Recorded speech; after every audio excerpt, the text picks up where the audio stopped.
Hey Geeks, welcome back to the Geeks Show. I'm Josh. I'm Anna. And in this video, we're going to be talking about Critical Role Campaign 3, Episode 6. So if you haven't seen it yet and you want to avoid any spoilers, skip this video and come back later because everything we say from this point forward is going to be a spoiler. So much lore drop in this episode. It was chock full of lore drop. Yeah. The first half entirely due to Taliesin shenanigans. Yes. Bless Taliesin for coming up with a game to make everybody answer at least one question about their past. That was amazing. Fern tried real hard to keep it close to the vest. Yeah. And eventually accidentally pointed some arrows at Orym, which was kind of hilarious. And it's kind of weird because, like, I've always gotten the impression from Fern that she's kind of an open book and she doesn't really care what people know about her. But then, like, as soon as you start asking her questions, she clammed right up. And I don't know how much of that, because the first question was from Fresh Cut Grass, and it was, what's your biggest regret? And I don't know, just like in the moment, maybe Ashley couldn't think of something. That's what I was like, oh, maybe she was going to think of something. But that's a really good character thing, too, so maybe she'll just run with it. Yeah. Which is why I think that's probably what she'll end up doing is, well, maybe Fern's not quite as open as initially we had thought, maybe. Yeah, she's very open about a lot of things so that people don't question her about the things she doesn't want to be open about. Maybe. Because there are people who do that, who they don't want people to really know them, so they talk about themselves constantly and are constantly giving you all this information about themselves, but it's not important. But it feels like they're open. It was a really interesting moment because she was just like, I don't know, I can't think of anything. And so, like, Fresh Cut Grass kept giving her opportunities, and eventually she's just like, well, I'm here because of Orym. It was like a misdirection, like, oh, look over there, don't look at me. And then threw him up under the bus when it was her turn to ask him a question, and she's like, oh, well, and Ashton's like, I have a question. She's like, okay. Like, she could have lobbed him a softball, but nope, totally turned it over to Ashton, and again, saying, why are you here? And Orym is one too. It's like he's holding back as much as he can, and I understand with this group not wanting to, because you've been together for a few days. Yeah. So. See, here's the thing is, like, because towards the end of the episode, we did get most of the story of why Orym is there, why Keyleth sent him there.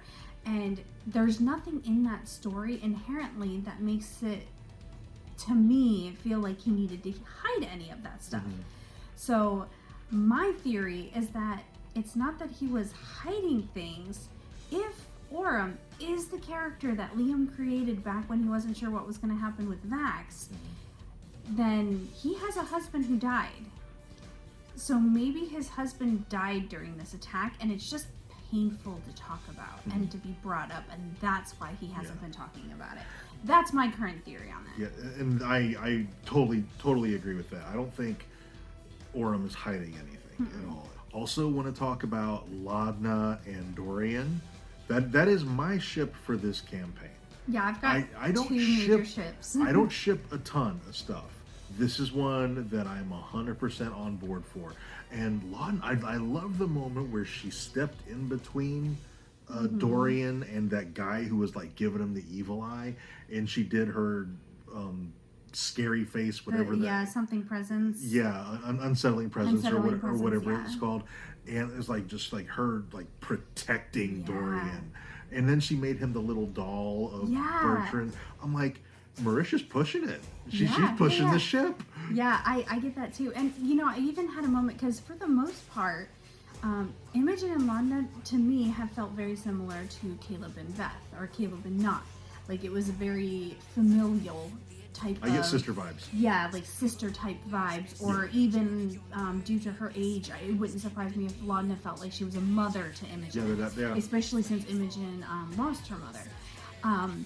There was a moment during this episode where I was like, oh, well, maybe they're not. And it was during the questions. I can't remember exactly what happened, but I was like, oh, that kind of sounded a little bit more than just familial. But then all the stuff with Dorian happened, and I was like, well, I don't know. Either she likes both, or Love triangle? Yeah, I'm totally down. Well, not necessarily love triangle, but There's 3 of them. Yeah, but that implies that they're not all cool with it.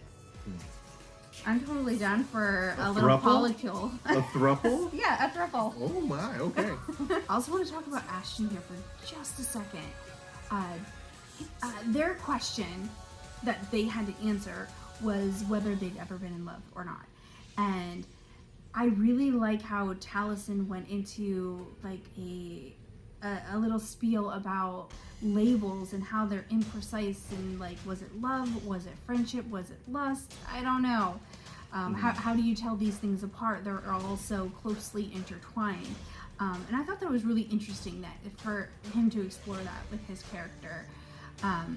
And it was, I don't know, it was just really fascinating to me. But the big thing we need to talk about from this episode is Dorian as a character. He might be like some kind of royalty or lord or prince or something, but at the end when they were at the theater and he got stopped in the hallway by someone who turns out to be his brother, and that interaction to me points in a majorly different direction for Dorian. Really? Because Dorian asks his brother, "How did you get out?" That to me signals some kind of at least perceived imprisonment. Doesn't have to be like they were in literal prison, but they were in a situation that they perceived they couldn't get out of. And Dorian got out, and his brother got out. He says, "How did you get out?" He says, "The same way you did." So they're at least in a situation, it could be a family situation that they just didn't want to be part of anymore, that they thought they couldn't get out of, and they managed to do it. So I'm not saying that he's not a lord or he's not some kind of royalty or whatever. I'm saying whatever it is, like he said, his parents are good people. Maybe they are, but maybe they're subject to something that's not so good. And it didn't sound to me like his brother was hunting him down or anything like that. He saw him and was like, "Oh my God, what's he doing here? What's going on?" Like maybe he thought Dorian was hunting him down. Interesting, yeah. So actually, different take on that exact same thing. Dorian had said that he, when they asked if he was a prince, he was like, not really, but like a second in line type of thing. So I'm thinking this is his older brother. And so when he asked him, "How'd you get out?" it was more like, "You're the heir. Why did you leave? How did they allow you to leave? You're the heir to our family," type thing. And when he said the same as you, it was basically, I just left. And I actually think that his brother being introduced is kind of the start of Robbie's farewell. I'm really worried because I want Robbie to stay forever. I love him. I love him with the cast. I think he's perfect. I don't want him to ever leave. But like the first thing he asked his brother was, "How is mother?" And so I think he's going to be like, "We can't leave mom alone," and he's going to end up going back or something like that is going to happen.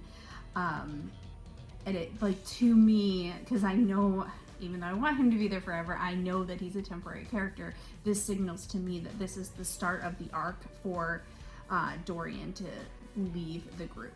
And they'll wrap that arc, and maybe that's the catalyst for Travis's character coming back in. Yeah. It's and speaking of Travis, I am jonesing for Travis to come back into the campaign, and like I'm a pretty patient guy. I know there are people out there who are going crazy that he's not playing right now, but I'm starting to feel the itch a little bit. I miss Travis. I really want to see who his character is. I do think they're holding off on releasing the official intro until his character comes in.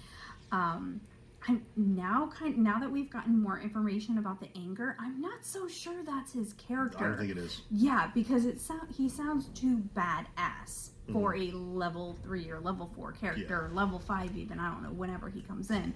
The anger sounds way too advanced. The anger is like at least a level 15, especially since he survived the assassination attempt on the twins when the twins didn't.